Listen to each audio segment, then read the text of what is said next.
अगर ये अपना उग्र रूप लेती तो आप इस चीज़ का ज़रूर ध्यान दें कि जो नियमली जो परहेज आपको बताए जाते हैं वो तो आप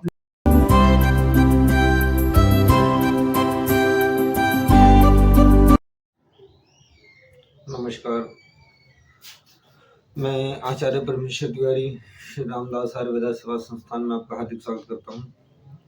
और आज हम बात करने जा रहे हैं खांसी के विषय में। और खांसी जो कि हम देखते हैं कि लोग उतना ध्यान नहीं देते हैं, और खांसी जब तेज हो जाती है, जब खांसी तेज हो जाती है तो उसकी क्या अवस्था हो जाती है, आज हम उसके बारे में बताएंगे। पहली बात तो हम बात करते हैं खांसी की उस अवस्था की कि जब ये अपना उग्र रूप लेती है और इंसान कहीं ना कहीं इस चीज़ को अनदेखा कर देता है। आप समझिए कि खांसी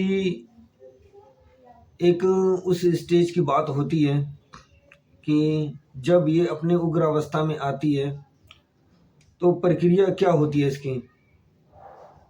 आप खांसते रहते हैं, आप दवाई ले लेते हैं, कहीं से भी कफ सिरप ले लेते हैं, लेके पी लेते हैं। उसके बाद वो अवस्था जब एक अपना अलग रूप बनाती है, जब खांसी बिगड़ जाती है, तब के नुकसान के बारे में मैं आपको बताता हूँ कि जब शुरुआती दौर में होती है तब इंसान जब इस चीज़ को सही तरीके से नहीं समझता है।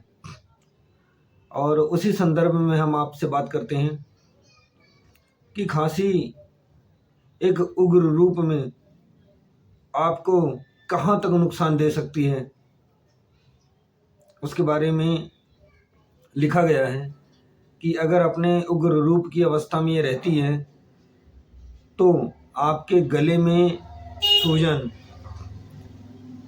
और आपके फेफड़ों को कमज़ोर करना, और जब आप खांसते हैं और इसकी उग्र अवस्था होती है तो बहुत ही ज़्यादा नुकसानदायक तब हो जाता है जब ये आपके शरीर का खिंचाव मांगती है। आप पूरे ज़ोर से खांसते हैं, गले के साथ साथ गले की नसों तक में सूजन आ जाती है।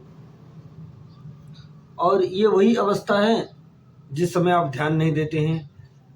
आप कहीं से कुछ दवाई ले लेते हैं, कफ सिरप ले लेते हैं, लेकिन आप मूल्यांकन उस चीज़ का नहीं करते हैं, उस चीज़ की ओर नहीं ध्यान देते हैं कि कहाँ से ये ठीक होगी और इसके क्या परहेज होते हैं।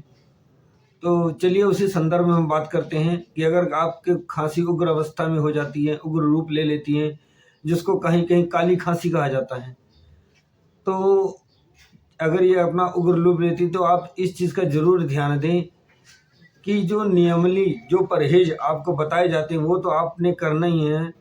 और आयुर्वेदा के अनुसार आप स्तोप्लादी चूर्ण लें और उसको शहद में फेंट के रात के समय में खाना खाने के बाद सोने के समय लें। और उसके बाद ध्यान रखें कि आपको पानी या कुछ और चीज़ें नहीं पीना है। उसको लेने के बाद आपने सो जाना है।